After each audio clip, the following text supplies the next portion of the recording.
माझा विषय माझी वसुंधरा आहे। या विषयावर मी माझे विचार येथे प्रकट करणार आहे। अन्न वस्त्र निवारा तुझ्यामुळेच जलधारा, अन्न वस्त्र निवारा तुझ्यामुळेच जलधारा, जीवना आवश्यक वारा देते ही वसुंधरा, जीवना आवश्यक वारा देते ही वसुंधरा, तुझ्यामुळेच हे जीवन तुझ्यामुळेच हे कवन, तुझ्यामुळेच हे जीवन तुझ्यामुळेच हे कवन, जे जे काही असे पावन तुझ्यातच हे वसुंधरा, जे जे काही असे पावन तुझ्यातच हे वसुंधरा। वसुंधरा वसुंधरा म्हणजे पृथ्वी। पृथ्वी हा असा ग्रह आहे ज्यावर जीवन संभव आहे। पृथ्वीला वसुंधरा, वसुधा, भूमी, धरती अशी अनेक नावे आहेत। पृथ्वी ही सूर्यापासून 3ऱ्या स्थानावर आहे। तिचा जन्म सुमारे 4.54 अब्ज वर्षापूर्वी झाला असे मानले जाते। पृथ्वीवर मानवाच्या जगण्याकरिता पर्याप्त संसाधने उपलब्ध आहेत। त्यानंतर यासोबतच पृथ्वीवर चांगले वातावरण देखील उपलब्ध आहे। अशी आपली वसुंधरा, आपल्या या वसुंधरेला आपल्या भारत देशाने आईचा दर्जा दिलेला आहे।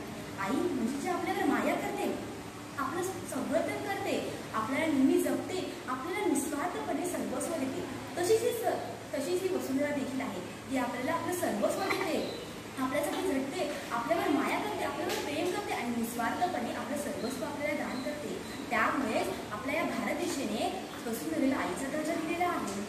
जसा भारत देश वसुंधरेला मानतो तसाच रूढी, परंपरा, रीती खेड्यांमध्ये पाळल्या जातात, ज्यामध्ये निसर्गाचा अनमोल ठेवा जपण्याची आणि तसेच हिरवीगार वनराई अमूल्य ठेवा म्हणून जतन करण्याची परंपरा आहे। पण काळाच्या ओघात विकासाच्या नावाखाली ही हिरवीगार वनराई नष्ट होत सिमेंटची जंगले उभी राहत आहे। मानव मूर्तीची सुरक्षा करण्याऐवजी तिचं अस्तित्वच नष्ट करायला निघालेला आहे। वाढते प्रदूषण काळजीचे कारण बनत आहे। जागतिक तापमानात वाढ झालेली आहे। अनेक पर्यावरणाच्या, आरोग्याच्या, स्वास्थ्याच्या समस्या उभ्या राहिलेल्या आहेत। झाडांची कत्तल, वनप्राण्यांच्या अनेक प्रजाती नामशेष होणे हे आपल्यासाठी धोक्याचा दिवा लुकलुकायला लागलाय। आता असेच आपल्याला म्हणावे लागेल। कोरोनाच्या संकटाने आपल्याला अनेक गोष्टी शिकवल्या।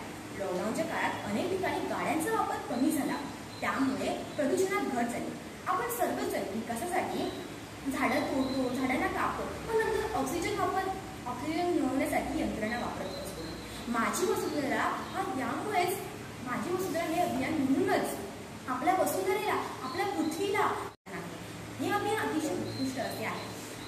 आपल्याला सर्वांनाच माहिती की भारत सरकारने भरपूर अतिशय उपक्रम राबवले आहेत। त्यातील दिंडी आपण सर्वजण शाळेतून, इतर ठिकाणातून झाडे लावा, झाडे जगवा, पर्यावरणाचे संवर्धन करा, पर्यावरणाचे संरक्षण करा असे मोठमोठ्या घोषणा दिंडी काढतो ना। मग तुम्ही कधी असा विचार केलेला आहे का की यामागे उद्देश काय असेल? काही लोकांना यामागचा उद्देश माहितही आहे, पण काही लोकांना अजूनही कळलेच नाही की यामागचा उद्देश काय आहे। यामागचे कारण असे आहे की माणसाचे जे मन आहे ना ते परिवर्तन व्हावं, यामध्ये त्यांच्यामध्ये बदल व्हावा आणि या सर्वांचा प्रभाव त्यांच्या मनावर पडावा, ते जागरूक व्हावे आणि पर्यावरणाचे महत्त्व त्यांना कळावे। पण आपल्या देशामध्ये अजून असेही काही लोक आहेत की त्यांना पर्यावरणाचे महत्त्व कळतच नाही। ते पर्यावरणाला अजूनही हानी करतायत, वनस्पती कापतायत, झाडे कापतायत व त्या ठिकाणी मोठमोठ्या बिल्डिंग्स, मोठमोठे मॉल्स, शॉप उभे करतायत। पण त्यांना अजून कसे कळत नाही की या मोठमोठ्या मॉल्स, इमारतींनी आपले हे ध्येय आहे ती जगू शकणार आहे का? हे ध्येय जगण्यासाठी जे आपल्या सर्वात अनमोल गोष्ट आहे ती म्हणजे ऑक्सिजन, ते आपल्याला झाडे प्रदान करतात। ते निस्वार्थपणे त्यांचे सर्वस्व आपल्याला प्रदान करतात। तर आपली काहीतरी जबाबदारी आहे की त्यांचे संवर्धन करू शकतो। जास्त नाही, पण आपल्या घरामध्ये एक झाड तरी लावू शकतो आणि त्याची काळजी, त्यांना पाणी खत घालू शकतो ना, एवढं तर आपण त्यांच्यासाठी नक्की करू शकतो। म्हणूनच भारत सरकारने माझी वसुंधरा हे अभियान राबवले आहे असे मला वाटते। पूर्वी चित्रकला स्पर्धा होत्या, तेव्हा उगवणाऱ्या सूर्याचे चित्र काढत असताना अनेक मुली तो डोंगरामधून उगवणाऱ्या सूर्याचे चित्र काढत असतात। पण आता ही स्थिती पूर्णपणे बदललेली आहे। आता हे चित्र दोन डोंगरामधून नाही तर 2 इमारतींमधून काढत आहे। आताची ही अतिशय अवघड व धोकादायक स्थिती असून हे सर्व नदी, नाले, डोंगर, निसर्ग हे जपून ठेवणं आपल्या पुढच्या पिढीसाठी अत्यंत आवश्यक आहे।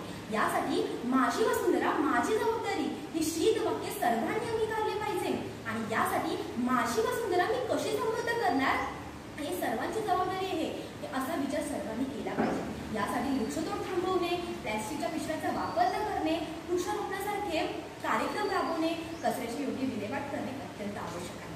पर्यावरणाचे संरक्षण करणे हे सरकारच नव्हे, आपलेही काम आहे, आपण जाणून घेतले पाहिजे। व माझी वसुंधरा अभियान राबवताना प्रत्येकाने त्यात सहभाग घ्यावा व याला लोक चळवळीचे स्वरूप कसे देण्यात यावे याचा विचार सर्वांनी केला पाहिजे. व एक झाड लावून त्याचे संवर्धन करून अशी लाखोंच्या संख्येने झाडे जगू शकतात, वाढू शकतात आणि आपली ही वसुंधरा आहे ना ती अधिक सुंदर स्वच्छ बनू शकते व वसुंधरेचे संवर्धन करू शकते. आजची आपल्या देशाची काय स्थिती हे आपल्या सर्वांनाच माहित आहे. आज आपण हिरवीगार होणारी निसर्ग बघण्यासाठी गावाकडे येत आहोत कारण ही शहराकडे स्थिती राहिली आहे. पण मला विश्वास आहे भारत सरकार